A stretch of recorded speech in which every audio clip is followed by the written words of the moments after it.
On Friday, junior officers overthrew Lieutenant Colonel Paul-Henri Sandaogo Damiba, who in January installed himself as leader of the country of 16 million people after accusing elected President Roch Marc Kabore of failing to beat back the jihadist.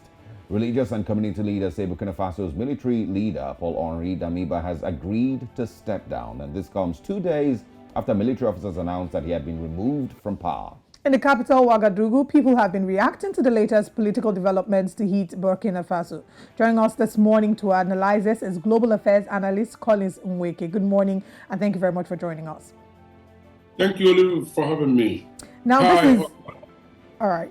So, this is a coup within a coup. Unfortunate incidents happening in Burkina Faso. We've seen videos, chants of them asking France to leave. We've also seen them putting up the Russian flag. Give us your general overview. Why is this happening for the second time in 2022? Well, it's a shame you do not address a wrong with a new wrong because, Burkina Faso being under military rule in the first place is wrong. It ought not to have been. There is no reason for, a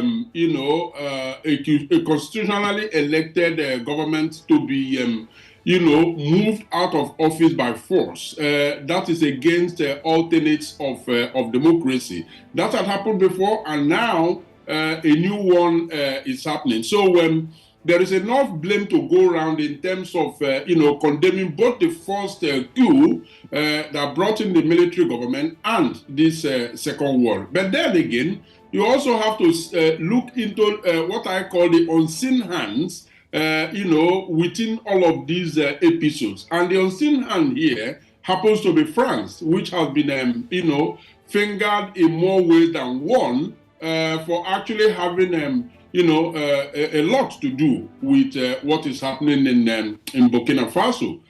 Well, the international community, as you will expect, under both the United Nations, ECOWAS, and the African Union, have all condemned the coup as expected. But the question you ask yourself is, what preventive measures did they take, in the first place, to ensure that this sort of situation is averted?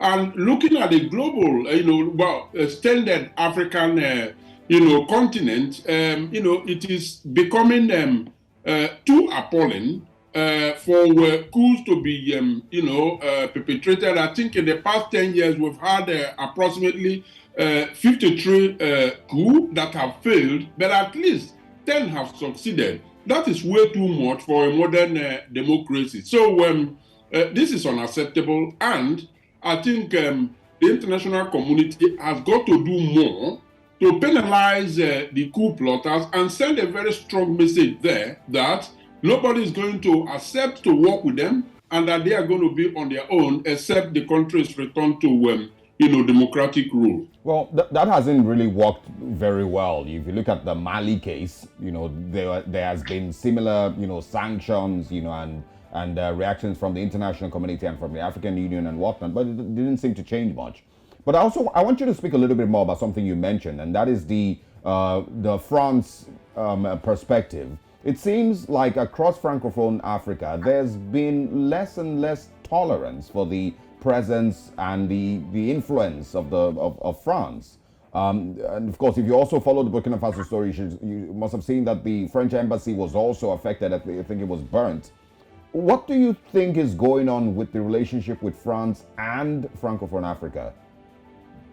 I think France is too slow to understand the fact that its role in Africa post-colonial era has got to be reviewed and reviewed thoroughly in terms of actually underwriting wholeheartedly the sovereignty of these African countries, because it cannot be that post-colonialism they continue to have a controlling power over the economy of these African countries, and that also means that they are having overwhelming control over the political situations in those countries.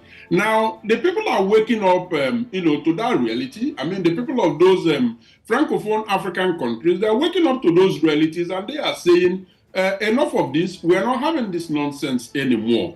Now what surprises me is that France doesn't want to actually take the message. And now people are getting a lot more forceful in that demand. Now, every violence in any shape and form has got to be condemned. And so it is the right thing to do to condemn the destruction of the embassy. I mean, you could protest and all of that, but France has got to take a message out of that, because the population hadn't gone as much as they had gone this time around in terms of destroying the embassy. Who knows what is going to happen next? So France has got to review its relationship with its former colonial countries, and actually grant them the sovereignty that they need. And of course, it doesn't rest with France alone. These African leaders have got to understand that there can be a relationship of quasi-equal partners between them and France, where mutual benefit, is actually at the center, at the heart of such relationship. So it's a two-way thing, and the time has come now to drive it more purposefully. It's important to talk about Russia as well. What would you say is the role of Russia in this? We know that even before this coup happened, there have been conversations about suspicions of Russia being involved, and even during this coup, we've been seeing the Russian flag being waved. What are your thoughts on this?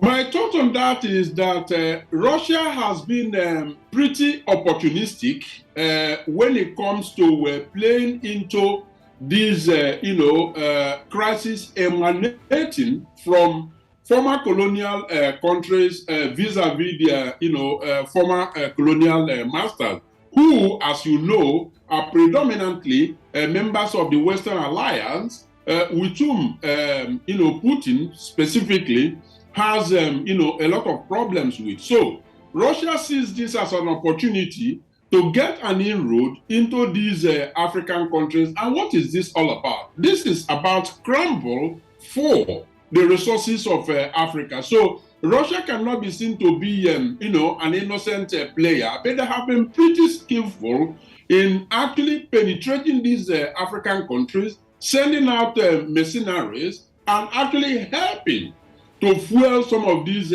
crises, that we see. So more and more, Russia is becoming part of those unseen hands that are actually helping to destabilize Africa, but they are doing it in such strategic manner that vulnerable African population will begin to see Russia as an innocent arbiter, one that will bring them peace and progress. But far from it, Russia is after the resources that these former colonial masters, have kept under their control. I mean, that's really unfortunate. I mean, this is the same Russia that, when we talk about conversations with the West, about the Western world, they would accuse them of imperialism and colonialism.